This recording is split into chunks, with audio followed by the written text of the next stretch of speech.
I had enough. Was last 7-8 months I had enough. কোনো grievances থেকে থাকে সেটা আমরা আলোচনার মাধ্যমে সমাধান করব।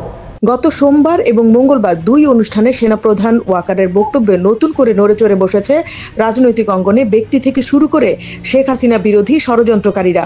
বিশেষ করে বর্তমান অবৈধ ইউনূস প্রশাসন পড়তে চাচ্ছে চাপে। সেনাপ্রধান তার বক্তব্যে উল্লেখ করেছেন, গত 7 মাসে সরকারের ব্যর্থতা চিত্র স্পষ্ট হয়ে উঠেছে। প্রশাসনিক অস্থিরতা, অর্থনৈতিক মন্দা ও আইন শৃঙ্খলা পরিস্থিতির অবনতির কারণে দেশের সার্বভৌমত্ব রক্ষা করা সম্ভব হবে না বলেও তিনি সতর্ক করেছেন। পরে বলবেন যে আমি সতর্ক করিনি, আমি আপনাদের সতর্ক করে দিচ্ছি। আপনারা যদি মারামারি কাটাকাটি করেন, এই দেশ এবং জাতির স্বাধীনতা, সার্বভৌমত্ব বিপন্ন হবে। Police, RAB, BGB, PGFI, NSI এগুলো দেশের জন্য অত্যন্ত গুরুত্বপূর্ণ কাজ করেছে অতীতে। খারাপ কাজের সাথে অসংখ্য ভালো কাজ করেছে।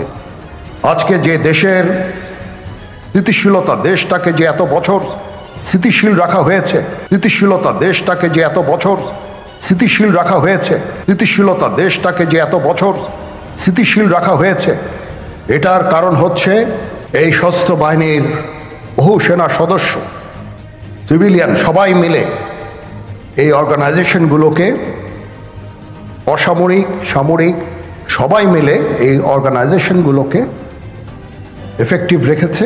সেই জন্য আজকে সুন্দর, এতদিন ধরে আমরা একটা সুন্দর পরিবেশ পেয়েছি। এর মধ্যে যারা কাজ করেছে, যদি অপরাধ করে থাকে সেটার শাস্তি হবে, কিন্তু তার আগে মনে রাখতে হবে আমরা এমনভাবে কাজটা করব এই সমস্ত অর্গানাইজেশনগুলো যেন আন্ডারমাইন না হয়। আজকে পুলিশ সদস্য কাজ করছে না, একটা বিশাল বড় কারণ হচ্ছে অনেকের বিরুদ্ধে মামলা, অনেকে জেলে। RAB, BGB, PGFI, NSI panicked. সেনাপ্রধানের এমন বক্তব্যে বেকায়দায় পড়তে যাচ্ছে ইউনূস ও তার অবৈধ ক্যাবিনেট। কারণ সেনাবাহিনীকে ম্যাজিস্ট্রেসি ক্ষমতা দেওয়ার পরও ইন এইড টু সিভিল পাওয়ারের আন্ডারে স্বরাষ্ট্র মন্ত্রণালয়ের কারণে যে সেনা সদস্যরা কার্যত কোনো কাজ করতে পারছে না তা স্পষ্ট হয়ে গেল।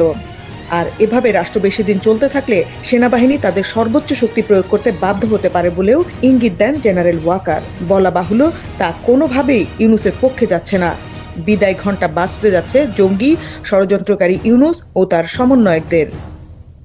Desk report, বিবাংলা.net।